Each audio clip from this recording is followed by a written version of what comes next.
Good evening, students. How are you? I hope you are fine, and I'm also very good. I'm going to teach you in this video English chapter and 7th class English, and the book name is Honeycomb, and this is the very first chapter, and this is the 3 questions by Leo Tolstoy. As I have promised you that I will teach you one chapter of SST and then the other chapter of English, then all together. And here are also Constitution of India, fundamental duties. I think you have to read and learn all these things. This is very important for the rest of your life, and please read it carefully, okay? And now come to the chapter. This is the very first chapter, and it's 3 questions. It's written by Leo Tolstoy. Leo Tolstoy is a very famous writer of Russia, and he's very famous in the rest of the world also. He was born in Russia in 9th September 1828, and he was the master of realistic fiction, novelist also, novels लिखते थे वो. इनका war and piece बहुत ही famous novel है, और इनकी एक coat बहुत ही फेमस है जो आजकल भी बहुत चलती है कि everyone thinks of changing the world but no one thinks of changing himself. ये आपने बहुत बार सुना होगा कि हम दुनिया को बदल कहते हैं कि दुनिया बदल जाए, काश लोग ऐसा कर लें, लेकिन आप पहले आप खुद कीजिए वो चेंजेस, तभी आपको दुनिया में नज़र आएंगी. Okay fine.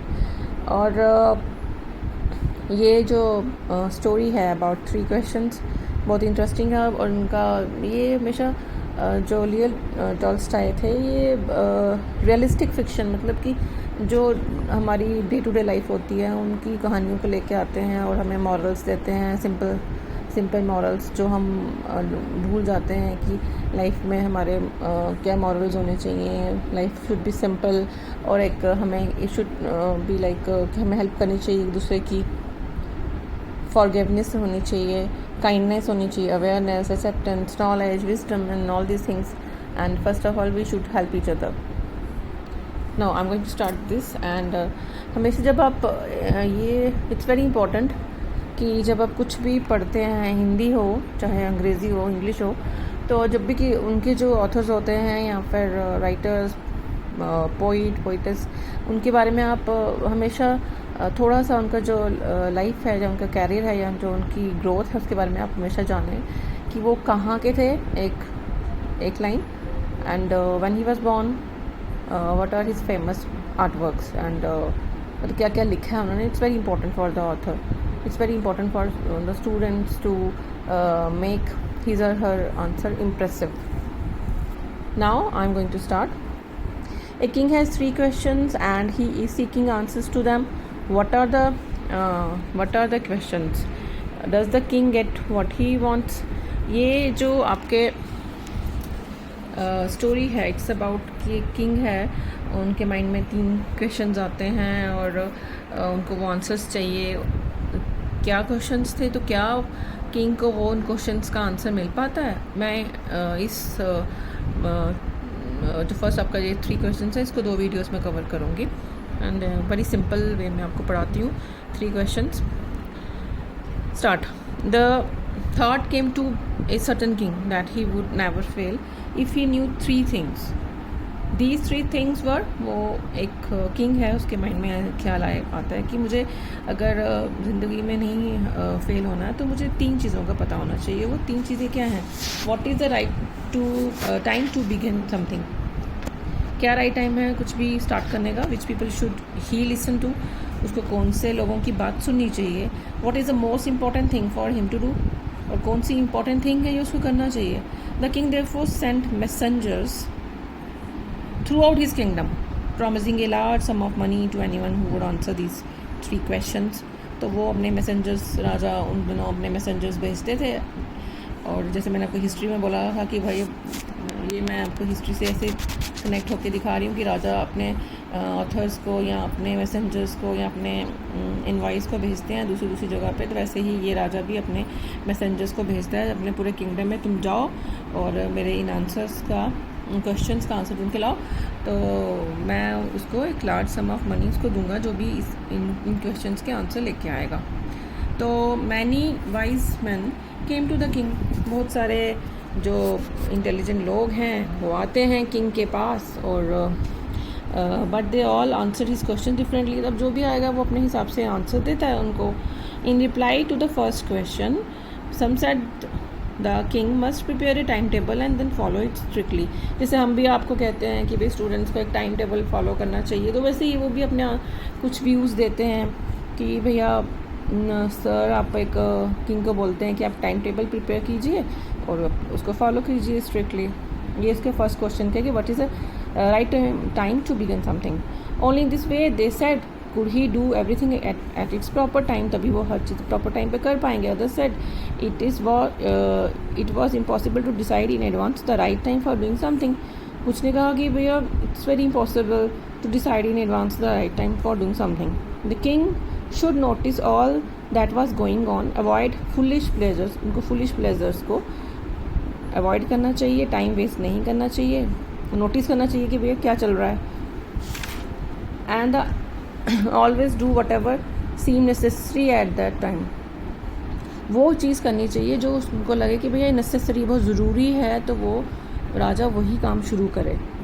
Yet others said that the king needed council of wise man who would help him act at the proper time. तो वो काउंसिल तो हमेशा एक राजा के पास रहती ही थी। जब भी आजकल भी जो हमारे मिनिस्टर्स होते हैं, प्राइम मिनिस्टर या चीफ मिनिस्टर, उनकी भी काउंसिल ऑफ मिनिस्टर्स रहती है। तो उस समय भी राजा के पास मिनिस्टर्स रहते थे जो उनकी हेल्प करते थे। तो उन्होंने कुछ ने बोला कि काउंसिल ऑफ मिनिस्टर्स होनी चाहिए कि राजा को हेल्प कर पाएँ कि सही समय पर कैसे एक्ट लिया जाए।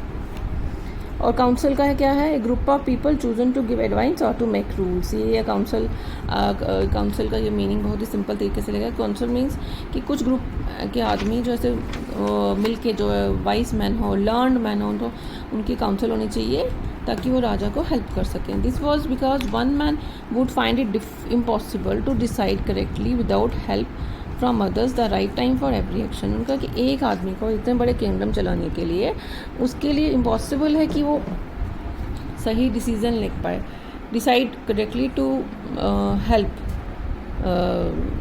Decide correctly without help from others the right time for every action. हर एक्शन के लिए वो अकेला जिम्मेदार नहीं हो सकता, वो कई बार राइट डिसीजन नहीं ले सकता, इसलिए वहाँ पे काउंसिल होना ज़रूरी है, काउंसिल के मेंबर्स होना ज़रूरी है। But then others said that there were something that could be urgent, these things could not wait for the decision of the council. In order to decide the right time for doing something, it is necessary to look into the future, and only magicians could do that. The king therefore would have to go to magicians. अब कुछ लोगों का advice होता है कि कुछ चीज़ें बहुत अर्जेंट होती हैं, तो वो काउंसिल का वेट नहीं कर सकता राजा। हम लोगों की सलाह का वेट नहीं कर सकते। हम 10 लोगों से पूछेंगे नहीं भैया काउंसिल बिठा के ये कि क्या हम डिसीज़न लें या नहीं लें, क्योंकि कुछ चीज़ें वेट नहीं कर सकती, could not wait for the decision of the council. तो हमें क्या करना चाहिए, in order to decide the right time for doing something, हमें बहुत ज़रूरी फ्यूचर के हिसाब से देखने के लिए जो बहुत ज़रूरी है, हमें तो फिर मैजिशियंस की हम हेल्प ले सकते हैं। इसलिए king would have to go to the magicians के पास जाए। कुछ लोगों की सलाह है, कुछ ने कहा काउंसिल ऑफ मेंबर्स, जो काउंसलर्स का हेल्प ले, कुछ ने कहा मैजिशियंस की हेल्प ले।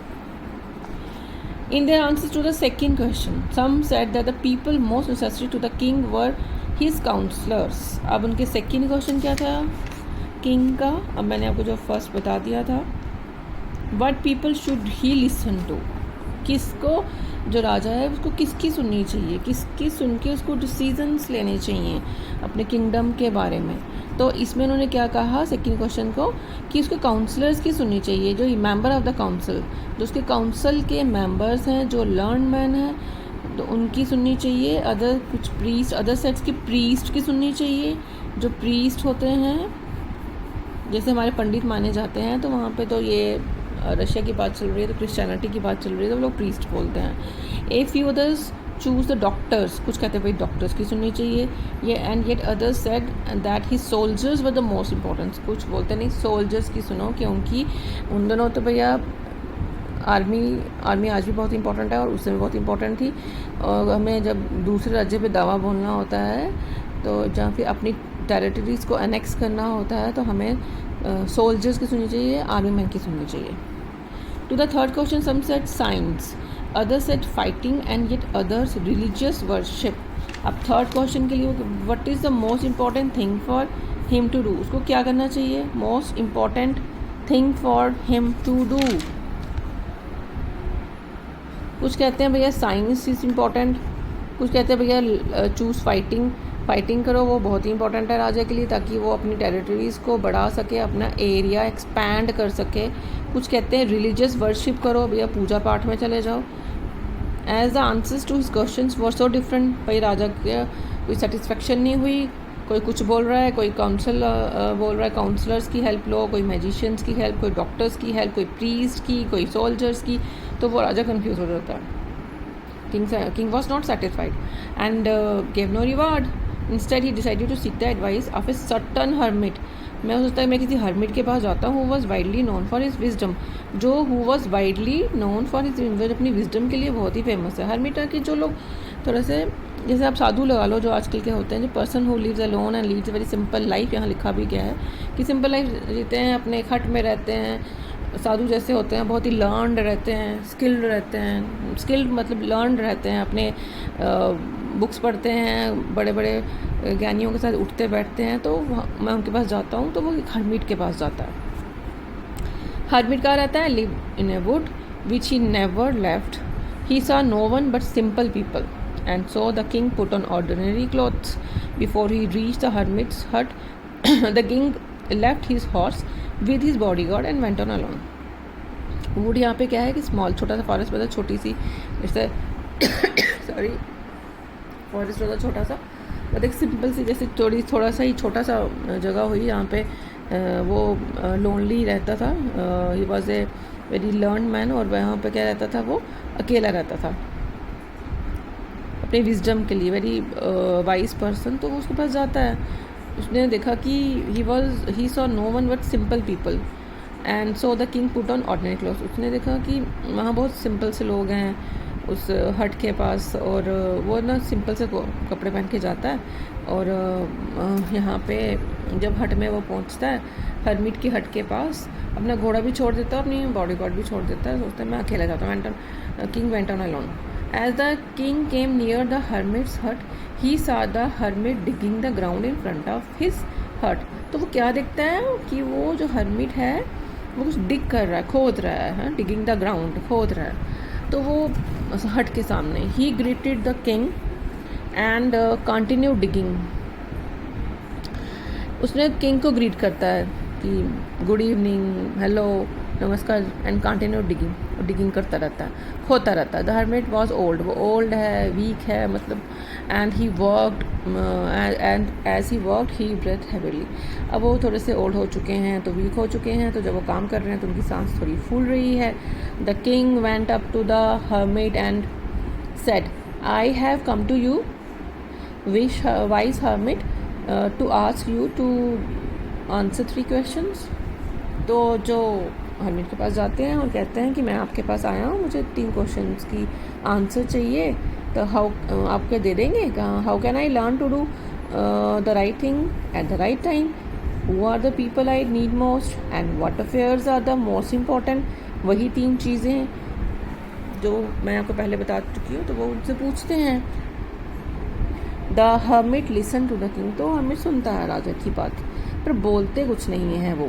ही वेंट ऑन डिगिंग, खोदते रहते हैं। You are tired said the king, let me take the spade and work in your place.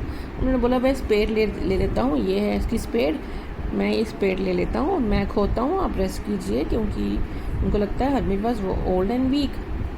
Thanks said the hermit giving the king he spade, then he sat down on the ground. तो वो उसको दे देते हैं, spade दे देते हैं और वहाँ बैठ जाते हैं।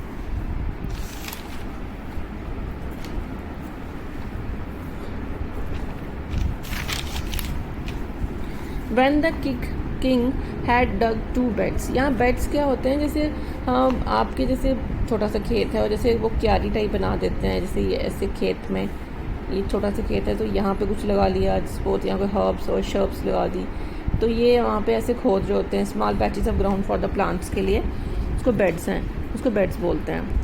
He stop and repeated his questions. वो दो छोटे छोटे से बेड्स मतलब small patches of the ground for plants, छोटे से जो छोटे छोटे खेत हैं या छोटे छोटे क्यारी लगा दो आप, वो खोदते हैं। तो हर्मिट गेव नो आंसर, वो उसको कुछ नहीं आंसर देता, वो चुप रहता है। But he stood up stretching out his hand for the spade and said, now you rest and let me walk। तो वो राजा से स्ट्रेच कर अपने उठते हैं, अपने बाजू स्ट्रेच करते हैं और अपनी स्पेड ले लेते हैं और कहते हैं आप रेस्ट कीजिए, मुझे काम करने दीजिए।